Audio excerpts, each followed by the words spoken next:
எல்லாருடைய வாழ்க்கையிலும் special day ஒன்றுனா அது அவங்க பர்த்டே தான். இன்னைக்கு என்னோட பர்த்டே. ஆனால் சின்ன வயசில் பர்த்டே கொண்டாட சந்தோஷம் இப்போ இல்லை தான் சொல்லுவேன். வயசு ஆக ஆக பர்த்டே வந்து கொண்டாட பிடிக்காதுன்னு சொல்லுவாங்க. எனக்கும் அதே மாதிரி தான் இன்னைக்கு இருந்துச்சு.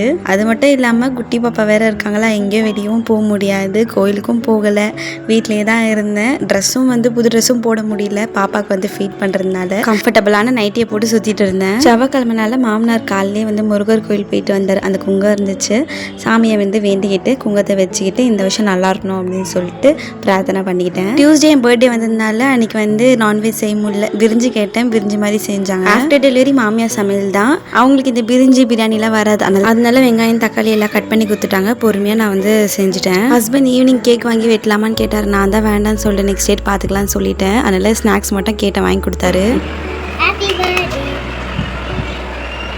இந்த வருஷம் பர்த்டே ஹாப்பியாக செலிப்ரேட் பண்ணியாச்சு. நெக்ஸ்ட் வீடியோவில் பார்க்கலாம். பாய்.